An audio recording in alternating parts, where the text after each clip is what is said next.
안녕하십니까. 저는 디지털 질환관리 TF의 서범주입니다.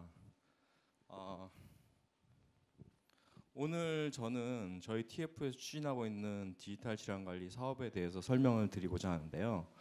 여러분들 요즘에 최근 많은 매스미디어를 통해서 만성질환자의 숫자가 빠르게 증가하고 있다는 얘기들을 많이 들으셨을 겁니다.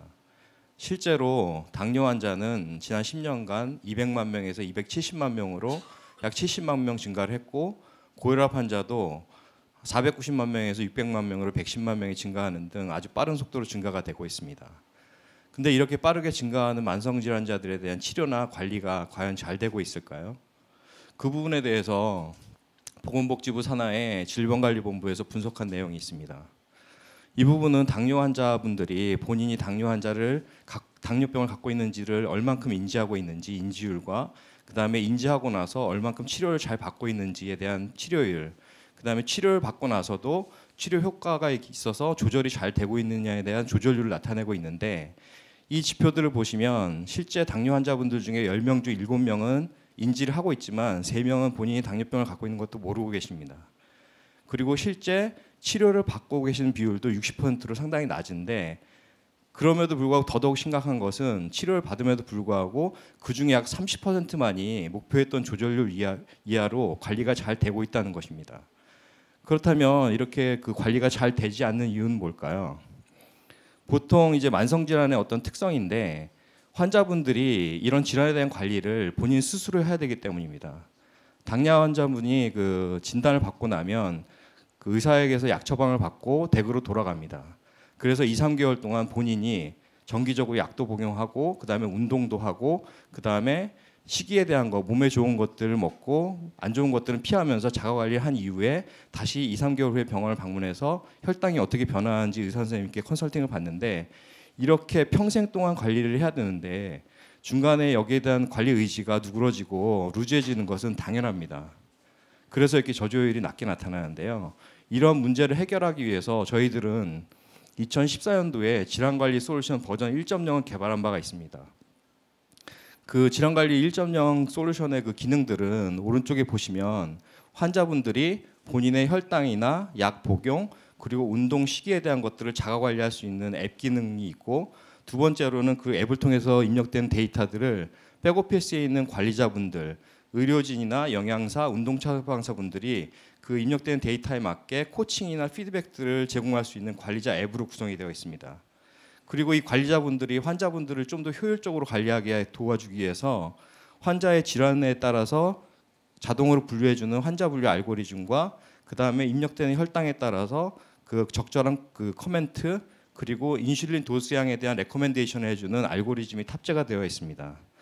저희는 이걸 2014년도에 개발하고 나서 과연 임상적인 효과성이 얼마나 있는지에 대해서 검증하는 작업을 거쳤는데요. 200명에 이르는 대형 임상 시험을 거쳐서 100명은 이제 저희 솔루션을 사용하는 시험군이고, 나머지 100명은 저희 솔루션을 사용하지 않고 일반적인 의료 서비스에 의해서 당뇨병을 관리한 환자군인데, 그 환자분들이 6개월 동안 과연 당화혈색소가 어떻게 변화하는지에 대한 연구 결과를 분석을 했습니다. 그 결과를 보시면 지금 저희 시험군이 대조군에 비해서 당화혈색소가 0.35%가 더 많이 감소되는 것으로 나타나서, 저희는 이 연구 결과를 가지고 미국의 당뇨병 학회와 그다음에 다이비드 앤 메타볼리즘 저널이라는 저명한 당뇨 관련된 저널에 논문을 게재해서 글로벌한 임상적 효과성에 대한 에비던스들을 확보하는 활동들을 했습니다. 그럼 이 시점에서 여러분들은 이제 당화혈색소 이 0.35%라는 것이 어떤 의미를 갖고 있는지 궁금하실 텐데, 일단은 저희가 보통 혈당 측정을 한다고 하면 저희 혈액 속에는 포도당이 흘러다니고 있습니다. 그래서 혈당 측정한다고 하면 혈액 속에 들어가 있는 포도당의 농도를 측정하는 것이고, 데시리터당 미리그램 단위로 혈당을 측정하는데, 공복 시간 8시간 이후에 측정하는 공복 혈당의 수치가 126 이상 되면 당뇨병이 있을 것으로 예상돼서 그 부분들에 대해서 정밀 검사를 들어가게 되고요. 하지만 이 포도당 농도는 식사를 했느냐 안 했느냐에 따라서 플럭추에이션이 심하기 때문에 장기간의 어떤 평균적인 혈당 농도를 제시하기에는 아쉬움이 있는 지표라서 의료계에서는 당화혈색소라는 개념을 가지고서 이 어떤 환자의 그 당뇨병의 중증도를 진단을 합니다. 당화혈색소라는 것은 저희가 보시면 이제 적혈구가 있는데 적혈구에는 혈색소라는 부분이 있습니다.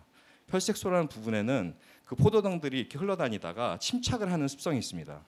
그래서 그 혈색소에 포도당이 많이 침착이 돼서 당화가 된 혈색소가 정상적인 혈색소에 비해서 비중이 몇 %냐에 따라서 이 사람은 당뇨병이 어떤 정도의 수준이구나를 판단하는데 그것이 당화혈색소 지표이고요. 당화혈색소가 정상적인 혈색소에 비해서 6.5% 이상 비중이 차지하게 되면 그분은 이제 당뇨병을 앓고 있다고 진단을 하게 됩니다. 그래서 대부분의 이런 글로벌 제약사들이나 당뇨 관련된 헬스케어 솔루션 회사들은 이 당화혈색소 수치를 얼만큼 낮출 수 있느냐를 목표를 두고 제품 개발을 하고 있습니다. 그러면 당화혈색소가 낮아졌을 때 어떤 임상적인 효과가 있는지를 오른쪽에 그래프를 보시면 나와 있는데 저 그래프는 당화혈색소가 1% 감소됐을 때 임상적인 효과성입니다. 1%가 감소가 되면 당뇨병으로 인한 사망률을 약 21% 감소시킬 수가 있고 심혈관이나 뇌졸중을 14%까지 줄일 수가 있습니다. 그리고 당뇨병 환자들이 가장 흔히 발병하는 말초혈관 질환이라고 하죠. 그래서 이게 심해지면 다리를 절단하는 사례들도 있는데 이런 말초혈관 질환은 43%까지 감소시킬 수가 있습니다. 그래서 저희 솔루션이 갖고 있는 0.35% 감소율이라는 것은 이런 임상적인 효과의 약 3분의 1 정도의 성능을 갖고 있다고 보시면 되시고 그 다음에 최근에는 그 한미약품에서 글로벌 제약사인 사노피 아벤티스와 그 당뇨 신약을 개발하고 있는데요. 임상 3상에 들어가는 예산만 1,800억으로 알려져 있습니다. 이렇게 글로벌 제약사들이 수천억을 들여서 당뇨약을 개발하고 있는데 이렇게 개발하는 당뇨약의 타겟 목표 레인지가 당화혈색소를 약 0.7%에서 0.9% 감소시키는 게 목표입니다. 그렇게 따지면 저희 솔루션이 갖고 있는 효과성은 그 글로벌 그 수천억을 들여서 개발하는 글로벌 신약의 약 50%에 해당되는 경제적인 가치를 갖고 있다고 봐도 무방할 것 같습니다. 저희는 이렇게 임상적으로 효과가 뛰어난 솔루션을 이제 개발하고 나서 시장에 출시를 하기 위해서 이제 시장을 들여다봤습니다. 보니까 뭐 보시면 아시겠지만 구글 플레이 스토어에서 당뇨라고 치고 앱을 검색해 보면 이렇게 수많은 앱들이 뜨는데요. 뭐 앱 전문 관리 회사가 만든 것도 있고 보험사가 만든 거, 병원이 만든 것들 아주 수많은 솔루션들이 나와 있습니다. 하지만 이 솔루션들 중에 시장 도미넌트한 솔루션은 아직 없는 상태입니다. 가장 인기가 있다고 하는 앱 솔루션이 채 10만 다운로드가 되지 않습니다. 그럼 이렇게 기능도 많고 여러 가지 기관에서 만든 솔루션임에도 불구하고 사용률이 낮은 것은 무엇일까? 그 원인을 분석한 결과 첫 번째가 사용자에 대한 유저 인터페이스가 너무 어렵다는 것입니다. 데이터 입력하는 것이 너무 어렵고 데이터를 갖다 관리하는 것이 사용자 어렵기 때문에 사용을 안 하게 되고 그 다음에 입력한 데이터에 비해서 밸류 있는 서비스를 다시 피드백 주는 것이 안 되기 때문에 결국은 270만이라는 당뇨 환자가 있음에도 불구하고 사용률은 10만 명이 안 되는 것이죠.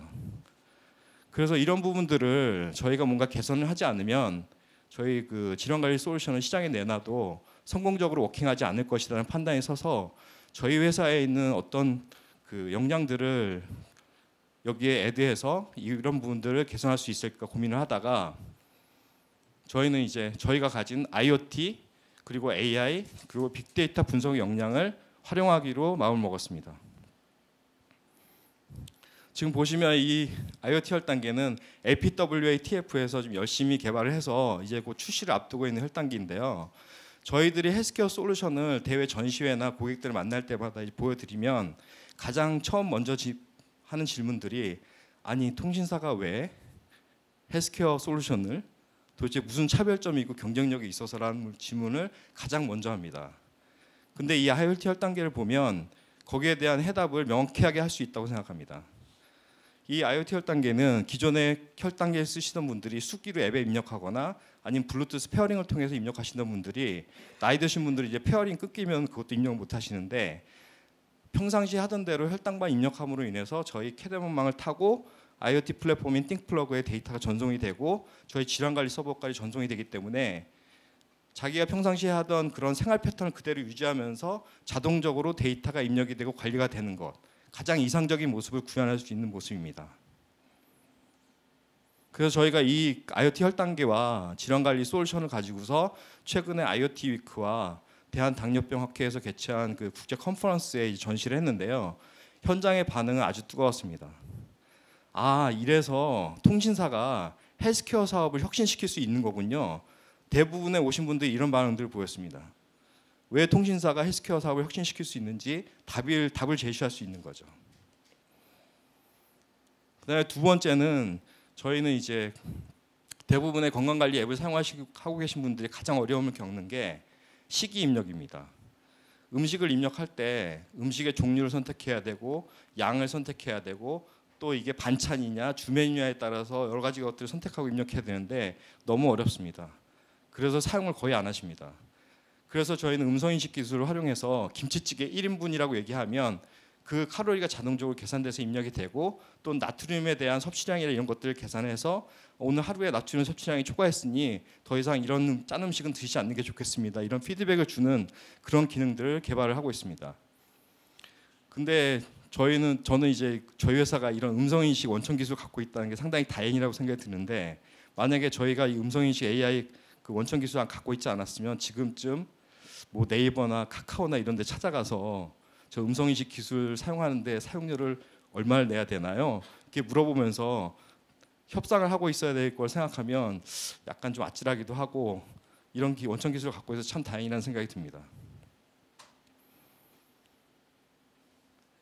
그러면 이렇게 사용자들이 본인들의 데이터를 입력하는 방식이 쉬워진다고 해서 과연 저희 솔루션에 풀리 인게이지 돼서 사용률을 유지할 것이냐? 그렇지 않다고 생각합니다. 본인들이 열심히 데이터를 입력했는데 아무도 대답을 안 해주고 반응이 없다 그러면 그걸 누가 입력을 하고 하겠습니까? 그래서 저희는 입력된 데이터를 가지고서 본인들의 건강 데이터를 직관적으로 아주 명쾌하고 재밌게 볼 수 있는 예를 들어서 워드 클라우드나 아니면 3D 다이나믹 플랫 같은 방식으로 아주 재미있게 본인의 데이터를 조회할 수 있는 기능을 제공을 할 예정이고 그 다음에 본인의 어떤 생활 습관들 하나하나가 건강이라든가 질환에 어떤 상관관계를 갖고 있는지 명확하게 분석을 해서 어떤 포인트들을 개선해야 되는지를 제시를 해줄 예정입니다. 그리고 지금의 어떤 생활 습관을 유지를 하면 3년 내지는 5년 이후에 합병증 걸릴 확률이 70%가 되니까 생활 패턴을 바꿔야 된다. 이런 워닝도 할 수 있도록 기능을 개발할 예정입니다. 지금 이 부분은 최근 라이프로그가 어떻게 진화하고 있는지에 대한 한 예시인데요. 이 제품은 미국 덱스컴사에서 올해 4월 달에 미국 FDA 승인을 받은 연속형 혈당 측정기입니다. 지금까지는 혈당 측정을 하루에 3-4번 측정하면서 그걸 갖고 본인에 대한 어떤 생활 패턴을 분석을 했는데 이 혈당 측정기는 피부에 패치 형태로 붙여서 피를 보는 그런 어려움도 없고 그 다음에 5분에 한 번씩 그 혈당을 측정하고 하루에 288회까지 측정을 해서 저렇게 컨티뉴어스한 혈당 기록들을 볼 수 있게 됩니다. 그러면 이렇게 연속적인 혈당 기록이 과연 무엇을 의미하느냐? 지금까지는 알 수 없었던 어떤 사람에 대한 특성, 어떤 사람은 피자를 먹었을 때 혈당이 확 높아지는 사람이 있는가 하는 반면 안 높아지는 사람도 있고 어떤 사람은 걷기 운동 30분을 했을 때 저혈당 쇼크까지 올 수 있는 그 혈당 강화가 있지만 어떤 사람은 뛰기 30분을 해도 무방한 그런 경우들이 있거든요. 그리고 특히나 당뇨약 같은 경우에 제약사에서 개발한 A라는 약을 먹었을 때 거기에 대한 반응 속도나 효과들이 B약을 먹었을 때보다 얼만큼 더 빠르게 변화하는지 이런 것들을 저런 연속적인 데이터를 통해서 충분히 분석해낼 수 있다는 것입니다. 그래서 이렇게 센서 기술의 발달에 따라서 저희 질환관리 솔루션이 제공해 줄 수 있는 미닝풀한 인포메이션들이 많이 늘어나고 있다는 점을 말씀을 드리고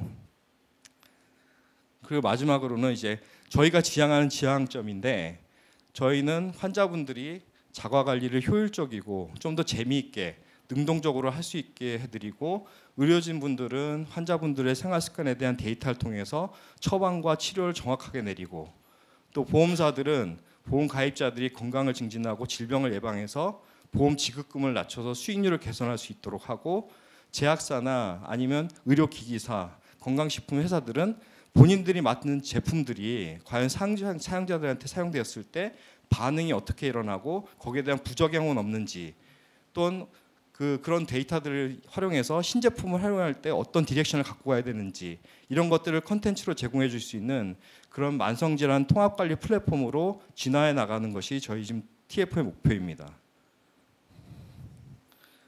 네, 짧은 시간에 저희 솔루션에 대한 소개를 마쳤습니다. 이상입니다. 네, 감사합니다.